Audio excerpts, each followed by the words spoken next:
Voilà, merci, merci à vous. Nous allons recevoir Merlin. Merlin, bienvenue. Merci Jean-David Kilolo. Bien portant. Très bien. Vous êtes devenu très célèbre ces derniers temps sur les réseaux sociaux. Non, c'est toi avec cette victoire d'aujourd'hui donc. Alors, il y a d'abord une activité. Carly, vous pouvez nous remettre... voilà, merci beaucoup. Découvrez l'histoire extraordinaire du candidat président Matata Ponyo dans son livre autobiographique captivant. Matata Ponyo Mapon, une vie, ambition de la pauvreté au pouvoir, plongé dans les phases clés de sa vie, de son humble enfance à son ascension fulgurante jusqu'à son accession à la primature. Cet ouvrage inspirant partage les défis qu'il a surmontés, les sacrifices qu'il a consentis et les leçons qu'il a apprises tout au long de son parcours. Son ambition inébranlable l'a propulsé vers les plus hautes fonctions et il vous en dévoile les secrets. C'est jeudi 2 novembre 2023 dans la salle G3 phasée de l'UPC à 10h. L'auteur vous donne rendez-vous à la cérémonie de vernissage du livre fascinant de cet homme d'État. Merci beaucoup. Donc le rendez-vous est pris pour ces 2 novembre, Matata Ponyo. On va devoir découvrir. Merlin Vouvou, bienvenue. Merci. Tout à l'heure, vous avez parlé de la victoire. Quelle victoire? La victoire d'aujourd'hui à la Cour constitutionnelle, mais les combats continuent. La victoire à la Cour constitutionnelle? Ouais, oui, la validation de la candidature de Katumbi. Parce que nous prenons l'unité dans l'opposition. Nous voulons que tout le monde soit là. Donc, mais c'est quoi? Vous aviez peur? Non, on n'a pas peur. Vous trembliez? On ne peut pas avoir vous peur. Vous attendez à son invalidation? Non, on ne pouvait pas invalider Katumbi. Nous ne pouvons pas avoir peur. Avoir peur de quoi? Un régime qui a échoué lamentablement. Mais il a détenu la double nationalité, la nationalité italienne. Quand et où? Parce que la réponse de la maire du village italien, cité par ces régimes, la réponse existe.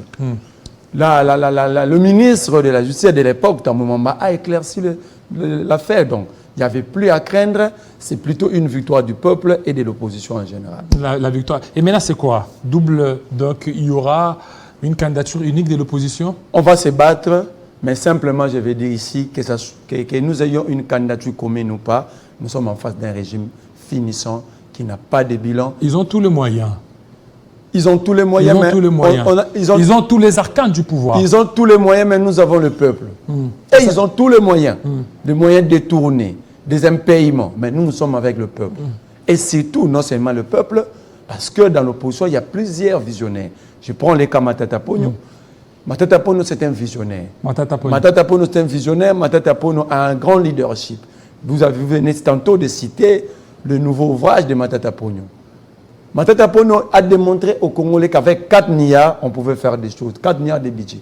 Parce qu'il a créé Congo Airways avec 4 milliards de dollars. Il a créé Bukanga Lonzo avec 4 millions de dollars. Il a créé plusieurs choses avec 4 millions de dollars. Il a lancé les travaux de construction des stades municipaux avec 4 milliards de dollars. Mais avec 16 milliards, nous n'avons plus notre Congo Airways. Avec 16 milliards, nous n'avons plus notre Transco. Avec 16 milliards, ils n'arrivent pas à créer des entreprises. Parce que le Trans-Académie aujourd'hui, c'était mort-né. Avec 16 milliards... Mort-né comment? Mais les gens travaillent là-bas. Mais 5 mois d'existence, 5 mois d'impayement. Sans siège, sans contrat de travail. Aujourd'hui, les garages du Trans-Académie, c'est le palais du peuple. Mais Matata Ponyo a créé une entreprise avec un garage, avec un siège social. C'est-à-dire le problème ici, nous avons besoin d'un visionnaire. D'un visionnaire, non seulement d'un visionnaire, mais d'un grand leader. Un leader visionnaire comme Matata à la tête de Matata. Matata, parce que vous parlez de Matata, vous parlez de Bukanga Lonzo, il y a le procès Bukanga Lonzo qui continue au niveau de la Cour constitutionnelle. Moi, je crois que... Est-ce que vous ne voyez pas qu'on risque aussi... Moi, je crois que ce procès, c'est un procès de la honte. Procès de la honte. C'est un procès bidon, créé par Tshisekedi, Kamuleta et Mukolo Kokesha. Parce que il vient de... Moi, j'affirme s'il n'y a pas eu détournement dans l'affaire, dans le projet Bukanga Lonzo. Je l'affirme pourquoi mon argumentaire est assis sur le blanchissement de Patrice Kitebi. Ils nous ont dit, Kitebi a tout démontré, les bordereaux et récits, qu'il n'y a pas eu de détournement. Si c'est lui qui...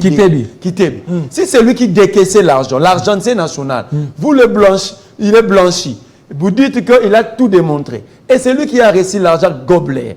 Goblet dit, accepte d'avoir tout réussi. Alors que fait Matata devant la Cour constitutionnelle? Et tout ça, c'est quoi? C'est que... Matata plutôt est victime, d'avoir refusé d'adhérer à ces monstres d'union sacrée. Matata est victime de son leadership, de sa vision pour le Congo. Je viens de démontrer avec 4 milliards ce que Matata a créé. Je viens de le démontrer ici. Avec 4 milliards, nous avons besoin d'un leader. Nous avons besoin d'une vision. Le Congo ne manque pas les moyens. Mais le problème, c'est la vision, c'est le leadership. Aujourd'hui, avec 16 milliards, si Matata avait créé Congo Airways avec 4 milliards, avec 16 milliards, on aurait à voir combien de Congo Airways? Alors maintenant, aujourd'hui, Matata Ponyo, pour vous, vous dites, mais déjà au niveau de la Cour constitutionnelle, si la Cour constitutionnelle a retenu 24 candidatures, il y a même la candidature de Matata, c'est que Matata va compétir. Non, mes informations à la Cour constitutionnelle, mes informations, les informations reçues dans le couloir de la Cour constitutionnelle, que ça, c'est pourquoi j'ai dit c'est une victoire, mais les combats continuent. Oui. Le chemin du changement est long, oui, maintenant, mais nous y arriverons. C'est quoi vos Parce informations? que là, maintenant, on demande à Kamuleta et à Kokesha, parce que là, ils n'avaient pas moyen de valider Matata ni Katumbi. Ils veulent maintenant accélérer sur l'affaire Boukangalonzo. Boukangalonzo. Voilà. Et vous allez voir, cette semaine, Kamuleta va lancer des invitations. Mais il va lancer les invitations sur base de quel texte réglementaire? Parce que la Constitution, moi j'ai toujours été déçu par nos professeurs de droit d'université. J'ai été déçu dernièrement par l'analyse faite par Luzolo Bambi. Il fait allusion à un article de la Constitution, l'article 164, mais il oublie pour appliquer l'article 164 de la Constitution, il faut faire d'abord, il faut pousser, il faut faire parler l'article 166. Parce que l'article 166 donne la procédure pour juger un Premier ministre ou un président de la République. Que dit l'article 166? Allez-y. Il faut pour déclencher les poursuites pour un Premier ministre ou un président de la République, il faut que le Parlement se réunisse en congrès, dans les 2 chambres parlementaires, chose qui n'a jamais été faite. Dans les cas Matata. Dans les cas Matata. Il faut que les 2 tiers des congressistes autorisent de poursuite. Ça n'a pas été fait. Et quand Kamuleta va prononcer maintenant la condamnation sur Matata, parce que tu sais qu'elle lui demande de condamner à tout prix Matata. Donc il faut à tout prix qu'il soit condamné. À tout prix condamner Matata. Alors comment ça va se faire? Comment ça va se faire alors que... Je suis en train de donner... Comment est-ce que Kamuleta va prononcer la déchéance de Matata? Parce que la Constitution veut que lorsqu'un Premier ministre est condamné, la Cour doit prononcer la déchéance de ce Premier ministre. Il y a un problème dans l'application. Si la plus haute Cour, la plus haute juridiction de mon pays peut accepter de marcher sous les textes réglementaires, alors comment est-ce que nous pouvons faire foi dans des cours et tribunaux ici? Parce que le président de la Cour constitutionnelle est d'office le président du Conseil supérieur de la magistrature. Si c'est lui qui doit sanctionner les magistrats, lui-même est dans la violation, alors à qui devons-nous faire foi? Alors maintenant, aujourd'hui, Matata, on a validé sa candidature au niveau de la Cour constitutionnelle. Et le dossier Boukangalonzo. Alors, comment ça va se faire? Donc, on va un peu sursoir le dossier Boukangalonzo, le temps de permettre Matata de battre campagne. Non, il n'y a pas à sursoir. Ouais. Je vous ai dit, c'est un procès de la honte, c'est un procès bidon. Parce que l'argentier a été blanchi. L'argentier qui t'est dit. C'est lui qui devait témoigner que moi, quand j'ai sorti l'argent, j'ai donné autant à Matata. Lui, il est blanchi alors. Que reste-t-il encore de ces procès? Voici des dossiers que les Congolais attendent. Qui a vendu Boukangalonzo aux Canadiens pour Balona Radiamba? Boukangalonzo est vendu. Mais les députés enquêteurs sont là. Eliezer Tamboué, Jean-Marie Lukulasi, Ogi Kalonji, Ados Nombasi. Le dossier est sur la table de Mbosso. Ça fait 2 ans que Mbosso est incapable de soumettre ces dossiers à la plénière. Donc il y a les Canadiens qui sont là. Qui sont là. Mais les dossiers que les Congolais attendent, il y a l'affaire RAM. Nous avons été escroqués sur la place publique. Même les militaires et leurs enfants ont été escroqués. Les dossiers que les Congolais attendent, qui a bouffé l'argent des jeux? Non, pas seulement des jeux. Poisson Namibie ici.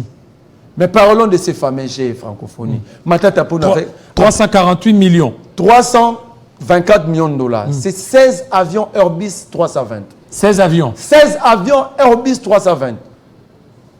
Avec le 320... Avec les 324 millions de dollars. Nous voulons des procès comme ça. Vous nous amenez dans des procès politiques. Donc pour vous, Boukangalonzo, c'est un procès politique. Mais c'est un procès politique parce que c'est lui qui devait témoigner s'il y a eu détournement. C'est lui qui portait le mal-être. L'argentier a été blanchi. C'est lui qui devait recevoir l'argent pour financer et pour exécuter le projet Boukangalonzo. Gobler a accepté d'avoir tout réussi. Alors, est-ce que Gobler c'est Matata? Gobler est sud-africain, Matata est congolais. Matata dérange. Matata dérange par son leadership. Ils ne veulent pas voir un Congolais.